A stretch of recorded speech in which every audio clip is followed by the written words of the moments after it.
Considering that there was a new Mario Party released, I felt it was finally time to make a character from that series, and I felt that Ninji fit the best. So to start, I make a Tic Tac out of aluminum foil, and then covered in a bunch of just black clay. Nothing special about it. Once it gets first covered, I just kind of smooth it out to make sure that it is the best that it could possibly be, the most Tic Tac-like, and then I roll out 2 cylinders and make them more cylinder-y, pinch out some stubs to make them more stubby, and then blend them into the bottom of the body to make legs. Once I have the first one blended in, I can blend in the second one, and then, well, after the first one is the second one gets blended in as well, and after both of them get blended in, I just kind of reshape the body to make it more Tic Tac-like, because it kind of got misshapen a little, but not really.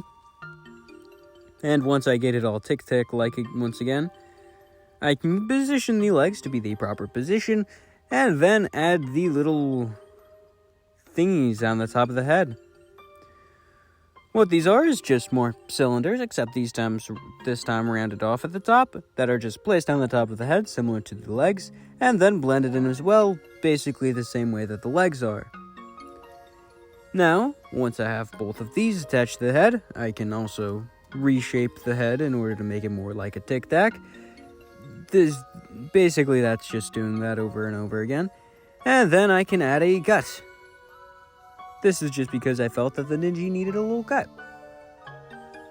This is just a flat sheet of clay that gets blended in and flattened all over to make sure that it looks like it's smoothed in and it doesn't look like it was obviously added. Unlike how the legs add a lot, I want it to look natural. Very flowy. After this, I basically just make longer whatever the heck is on the top of the head and call them arms. But, however, the arms end up being a bit too long, so after placing them both on the sides of the body and then blending them in, I rolled them out a little bit further and then chopped off the edges. Once they are blended in, I can just smooth it all out, elongate the arm, chop off the excess, and then blend them back into how they are supposed to look. Now that that's done, it's time to get into the colors that aren't just pure normal black. Well, after positioning the arms slightly backwards so that they are at a backwards angle behind the body, but only slightly. Once all the positioning is done, I can start adding the face, which is just a circle of white, well, more ovular. And once I have that pressed right into the head, I can add in more black around that white spot for the face to make it look like it's under the rest of the body.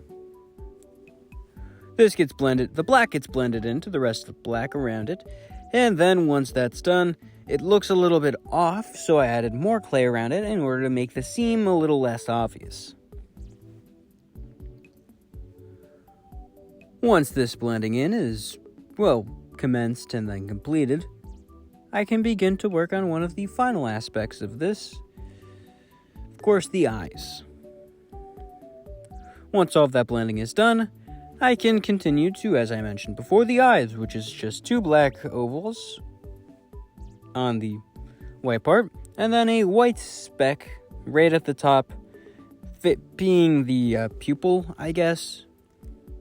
Once both of those are there, I can make 2 red balls, flatten them down into circles, press in the center part to make it look more like a button, and also more like the button that it actually is. And then I poke 2 holes in it, and then round off the edges on the other side so that it doesn't look as abrupt of a cut. This gets copied right on over again for the other one, with both of the 2 holes getting pressed in, and once that's done, I can add on the buttons. These 2 buttons get added right below the eyes and on the black part of the body, and once they're added, it's done.